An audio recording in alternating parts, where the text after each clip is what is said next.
हमारे देश के 3 एयरपोर्ट जयपुर, गुवाहाटी और तिरुवनंतपुरम ये अब सरकारी नहीं रहेंगे, ये निजी हाथों में जा रहे हैं। जी हां, सरकार ने ये फैसला किया है कि इन तीनों एयरपोर्ट्स को वो प्राइवेट सेक्टर को सौंप देगी। सरकार का ये फैसला आया है प्रधानमंत्री नरेंद्र मोदी के उस बयान के बाद जिसमें उन्होंने आत्मनिर्भर बनने के लिए देशवासियों को प्रेरित किया था। आत्मनिर्भर भारत अभियान की उन्होंने शुरुआत की थी। अब ये 3 एयरपोर्ट्स हैं, जयपुर, गुवाहाटी और तिरुवनंतपुरम। इन्हें 50 साल की लीज पर प्राइवेट हाथों में सौंप दिया गया है और ये फैसला सरकार कर चुकी है। इन तीनों एयरपोर्ट्स को सरकार ने नीलाम कर दिया है और नीलामी की प्रक्रिया इस तरह से अपनाई गई कि पहले टेंडर्स मंगवाए गए और उसके बाद जिस कंपनी ने सबसे ज़्यादा बोली लगाई, सबसे ज़्यादा पैसे दिए, उसे सौंप दिया गया।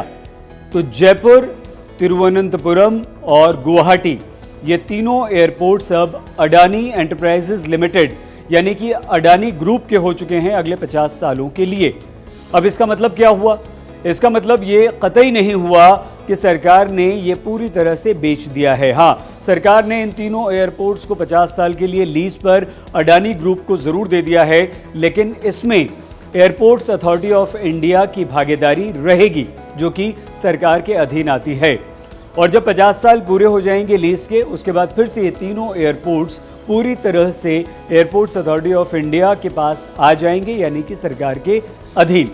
अब आपके हमारे लिए जो सफ़र करते हैं इन एयरपोर्ट से फ्लाइट्स लेंगे या यहाँ पर हम लोग लैंड करेंगे तो उनके लिए क्या बदला है, आइए हम आपको बताते हैं। जयपुर, गुवाहाटी और तिरुवनंतपुरम एयरपोर्ट्स की देखभाल अब पूरी तरह से अडानी ग्रुप के पास होगी।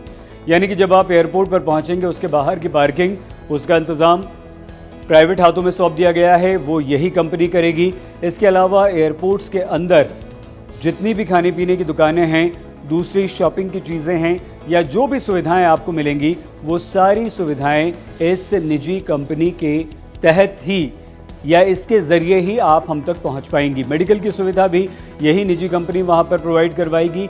इसका मतलब ये भी हुआ कि हो सकता है कि अब आपको और हमें सुविधाएं तो बहुत ज़्यादा मिलें, लेकिन हमें ज़्यादा पैसा भी देना पड़ सकता है। ये देखना होगा कि किस तरह की सुविधाएं इन तीनों एयरपोर्ट्स पर आपको और हमें मिलती हैं और कितना पैसा वहां पर बढ़ता है।